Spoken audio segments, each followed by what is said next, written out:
오늘의 말씀은 히브리서인데요. 먼저 이 히브리서에 대해서 말씀드리자면 우선 이 히브리서는 편지입니다. 편지. 이 편지를 누가 썼는지는 명확하지 않습니다. 하지만 명확한 것이 있는데 이 편지의 수신자입니다. 그러니까 편지를 누가 썼는지는 알 수 없지만 누구에게 썼는지는 정확하다는 거죠. 이 편지는 바로 제목과 함께 히브리인들에게 쓰여진 편지입니다. 이 히브리서 기자가 히브리인들에게 편지를 쓴 이유가 있는데요. 그것은 바로 이 당시 히브리 성도들이 예수님을, 이 소리가 너무 커가지고 좀 울리는 것 같거든요. 좀만 줄여주실래요?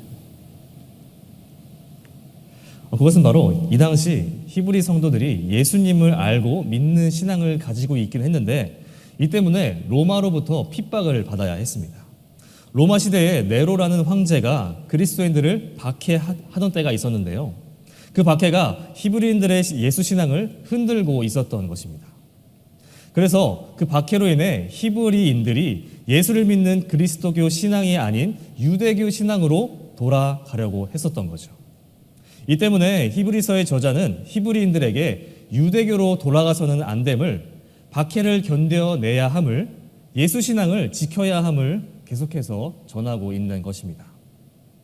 그러면서 히브리서 기자는 1장에서부터 계속해서 히브리인들을 설득하고 그들을 권면하는데 그 방법이 정말 다양합니다.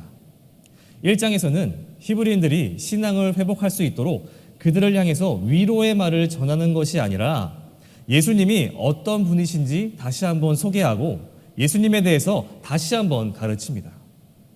또 2장에서는 예수님이 천사들보다 뛰어나신 분임을 소개하면서 천사가 아니라 예수께만 복종해야 함을, 예수님만 구세주 되심을 이야기하죠. 그리고 3장에 와서는 거의 율법에 있어서 빼놓을 수 없는 사람, 모세가 등장하는데요.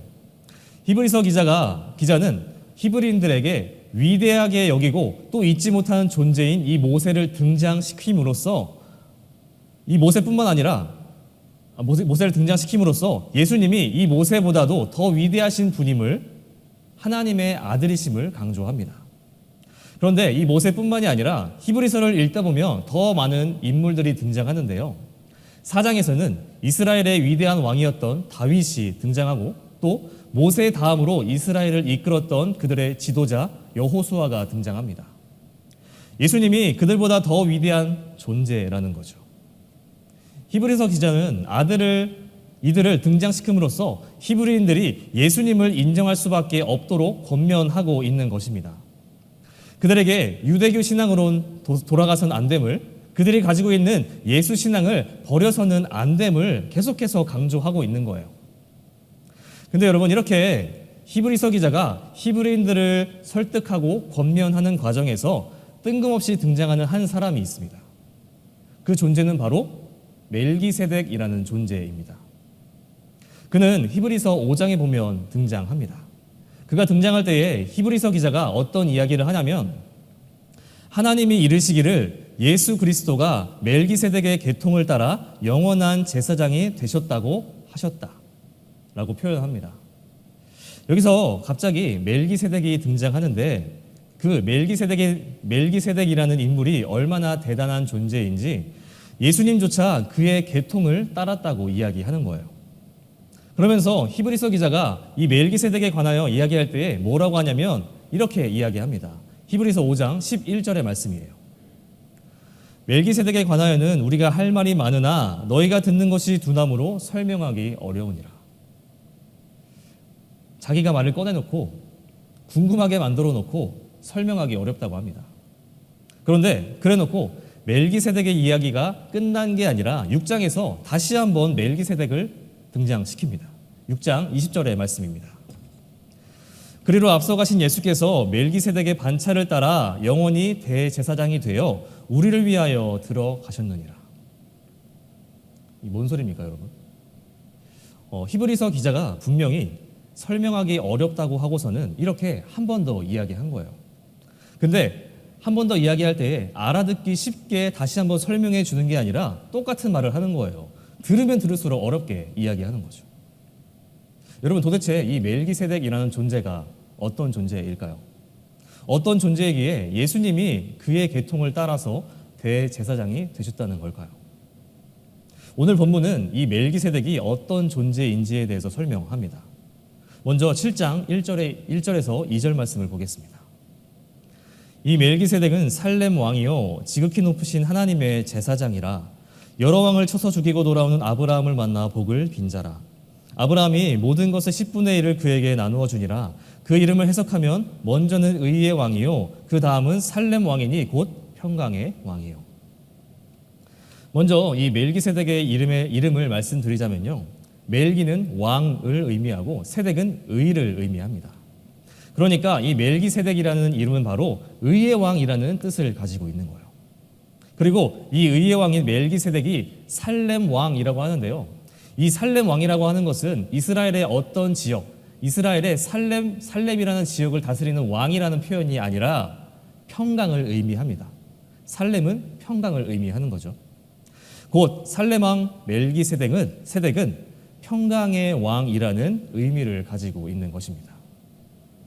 그리고 이어서 3절에 보시면요, 멜기세덱의 가족 관계를 이야기하는데요, 3절에서 말하기를 멜기세덱은 아버지도 없고 어머니도 없고 족보도 없고 시작한 날도 없고 생명의 끝날도 없어 하나님의 아들과 닮아서 항상 제사장으로 있느니라 라고 이야기하고 있습니다.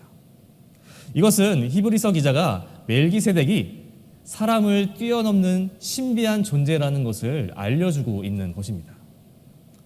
우리가 살고 있는 현대에도 그렇지만 이 당시에는 혈통이 너무나도 중요한 시기였고 성경에도 보면 누구의 아들 누구라고 부를 때가 많았습니다. 멜기세덱은 혈통이라든지 부모 또 어디서 어떻게 태어나고 죽었는지에 대한 기록이 전혀 없다는 점에서 그의 제사장적 직분이 이 땅에 속해 있지 않고 하늘에 속해 있다는 것을 알려주고 있는 거예요. 또 이스라엘을 보면 레위 지파의 사람들만, 즉 혈통이 있는 자들만 제사장이 될 수 있었는데 멜기세덱은 혈통이 없이 제사장의 직분을 가지고 있는 유일한, 또 레위 사람들보다 우월한 하나님의 제사장임을 알려주고 있는 거죠. 땅에서는 그 누구도 비교할 수 없는 하늘에 속한 위대한 제사장이 바로 멜기세덱이라는 것입니다. 히브리서 기자는 이 위대한 제사장 멜기세덱이 누구인지 계속해서 설명해주고 있는데요, 다시 1절에서 2절의 말씀을 보시면 그가 어떠한 일을 했었는지 명확하게 기록하고 있습니다. 1절에서는 승리하고 돌아오는 아브라함을 만나 복을 빌어준 자, 그리고 2절에서는 아브라함에게 10분의 1을 받은 자라고 기록합니다. 먼저 1절의 내용은 창세기 14장에 기록되어 있는데요, 창세기 14장에 보시면 아브라함과 롯이 재산 분쟁 때문에 헤어졌습니다. 그 후에 아브라함과 헤어진 롯은 소돔 땅에 살고 있었는데 그 소돔 땅에 전쟁이 일어나게 됩니다.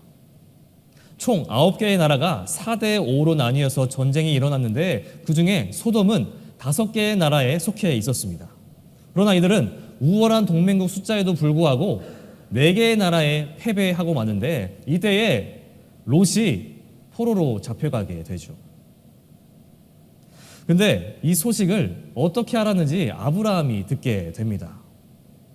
그래서 아브라함은 이 소식을 듣고 잘 훈련된 사람들을 데리고 밤에 습격을 해서 전쟁을 승리로 이끌고 롯을 되찾아오게 되죠.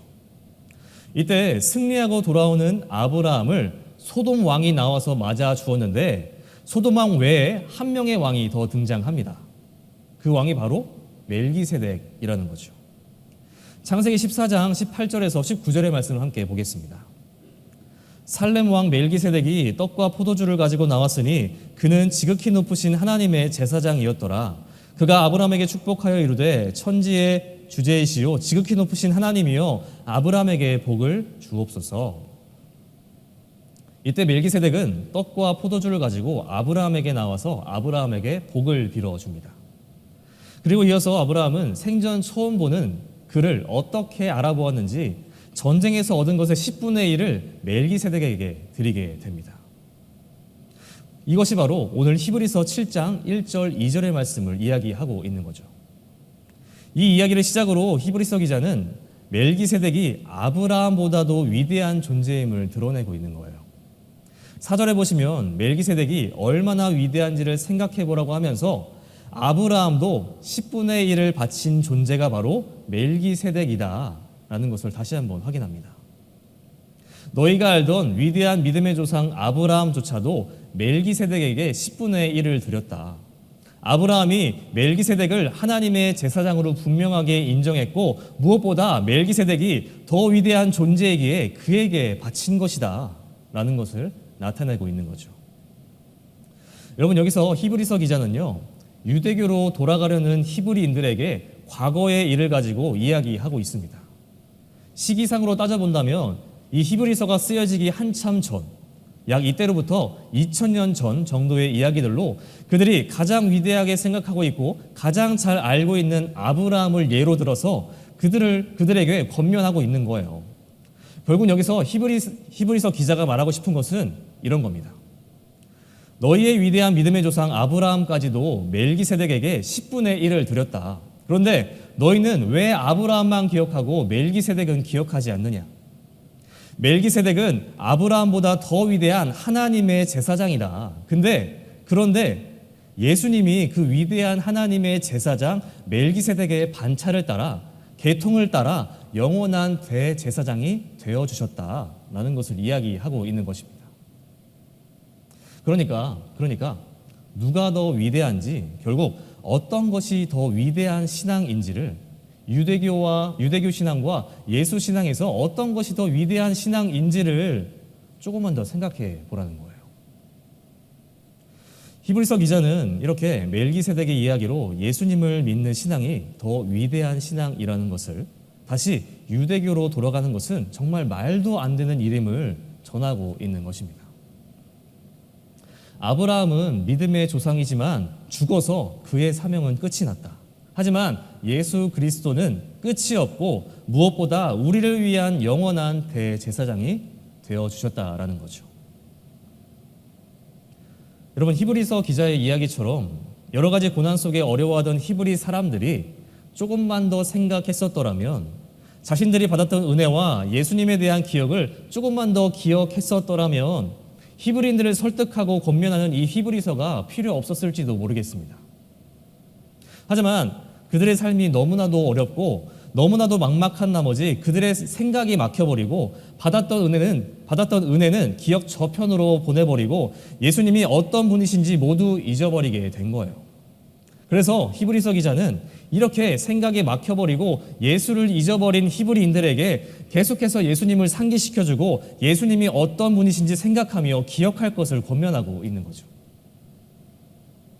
여러분, 과거의 은혜를 잊어버리고 기억하지 못하는 것은 히브리인들만의 문제는 아닐 것입니다. 세상을 살아가는 모두가, 여기 있는 저와 여러분들도 받았던 하나님의 은혜를 기억하기는커녕 잊어버리기 바쁜 삶을 살아가요. 그런데 안 그래도 이렇게 잘 잊어버리는데 우리에게 히브리인들과 같은 고난이 찾아온다면 어떨까요? 고난에 휩싸여서 생각이 막혀버리고 과거의 은혜를 기억하기는 더욱 쉽지 않을 것입니다. 그런데 그러한 예수님의 기억을, 은혜의 기억을 잊고 사는 우리들에게 히브리서 기자는 똑같이 이야기합니다. 주님의 은혜를 생각해봐라. 받은 복을 세어보아라. 그리고 우리의 삶을 하나님이 어떻게 지금까지 이끌어 오셨는지 좀 생각해봐라. 여러분, 우리가 잊지 말아야 할 것은요, 우리 앞에 있는 고난이 아니라 우리가 고난 가운데 있다 할지라도 예수님이 함께 해주시면서 지금도 살아계시는 영원한 대제사장이 되어주신다는 사실입니다. 이처럼 우리에게 예수님이 함께 하신다는 사실을 조금 더 생각하고 조금 더 기억할 수 있기를 바랍니다. 그리고 이어서 5절부터 보시면요, 히브리서 기자는 멜기세덱이 아브라함보다 위대하다는 것을 레위 지파를 예로 들어서 이야기합니다. 하나님의 말씀대로 이스라엘의 12지파 가운데 레위 지파만이 제사장이 될 수 있었고 그들은 율법에 따라 10분의 1을 거두어 드렸다라고 합니다. 그런데 멜기세덱은 이 아브라함 때에, 그러니까 모세가 세상에 태어나지도 않았을 때에, 율법이 없었을 때, 그리고 이스라엘의 12지파가 세워지기도 전 임에도 불구하고 하나님의 제사장으로서 아브라함에게 10분의 1을 받았고 아브라함에게 복을 빌어 주었다는 것입니다. 이것만으로도 멜기세덱은 당연히 레위 지파에 속하지도 않고 레위 지파의 제사장들보다 훨씬 더 뛰어난 위대한 제사장이며 율법을 뛰어넘는 존재임을 알려주고 있는 거예요. 그리고 6절, 7절에 보시면 멜기세덱이 아브라함에게 복을 빌어준 것에 대해서도 축복은 윗사람이 아랫사람에게 빌어준다며 멜기세덱의 우월성을 드러냅니다. 창세기에서 아브라함은 그 아들 이삭에게 축복을 해주었고 이삭도 그의 아들 야곱에게 축복을 해주었죠. 이것처럼 축복은 아래로 흘러가는 것이지 위로 흘러가는 게 아니라는 겁니다. 아브라함이 위대한 믿음의 조상이라고 하지만 그 위대한 믿음의 조상에게 복을 빌어준 자가 있다, 축복을 해준 자가 있다. 그 사람이 바로 멜기세덱이라는 거죠. 그러면서 10절까지의 말씀은요, 아브라함이 이미 멜기세덱에게 10분의 1을 바쳤기 때문에 그의 후손, 즉 제사장이 될 수 있는 유일한 지파, 레위 지파가 10분의 1을 바친 것으로 볼 수 있다며 멜기세덱이 레위 지파보다도 더 위대한 존재임을, 하나님의 제사장임을 밝히고 있는 것입니다. 여러분, 이렇게 오늘 본문에서 히브리서 기자는 멜기세덱에 대해서 설명해 주었는데요. 아까 말씀드렸던 바와 같이 결국 그가 말하고자 했던 것은 멜기세덱이 아브라함보다 위대한 존재이고 그 위대한 멜기세덱의 계통을 따르는 분이 예수님이심을 드러내면서 멜기세덱을 소개하고 있는 겁니다. 결국 예수님을 소개하기 위해서, 예수님을 나타내기 위해서 멜기세덱이라는 존재를 소개하고 있는 거죠. 결국 예수님을 위한 멜기세덱인 거죠. 이처럼 히브리서 기자는 멜기세덱이라는 존재를 통해서 예수님을 볼 수 있도록, 더 나아가서 히브리인들이 아브라함과 레위인 또 모세를 보면서도 그들을 생각할 때마다 그들을 통해서 예수님을 볼 수 있도록, 생각할 수 있도록 그들을 가르치고 있는 것입니다. 여러분, 저희 청년회가 지난 겨울에 믿음과 삶이라는 주제로 겨울 수련회를 진행했었는데요. 그때 강사로 오셨던 김건희 형제의 삶을 통해 우리는 어떤 것이 믿는 자의 삶인지 배울 수 있었습니다. 그 후로 벌써 몇 달이 지났는데 저와 여러분은 그 시간 동안 얼마나 믿는 자의 삶을 살아내셨나요? 믿음의 삶을 살아낸다는 것은 말만 잘한다고 되는 것이 아니라, 겉만 번지르르 한다고 되는 것이 아니라 우리의 삶을 통해 예수님이 드러나야 합니다. 우리의 삶에서 예수님의 향기가 나야 한다는 거죠.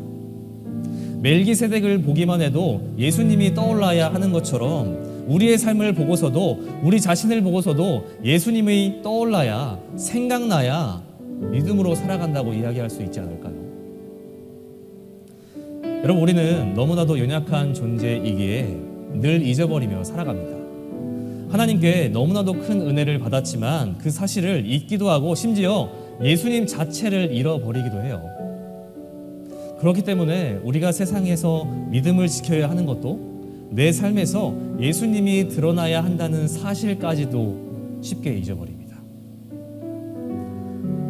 그렇기 때문에 여러분, 우리의 모든 상황 속에서 우리는 예수님을 기억하며 살아가야 합니다. 나에게 주신 은혜, 나를 살리신 은혜를 기억하면서 오늘도 지금 이 자리에서 예수님을 드러내야 함을, 내 삶에서 예수님의 향기가 끊어지지 않아야 함을 생각하고 계속해서 기억해야 하는 거예요.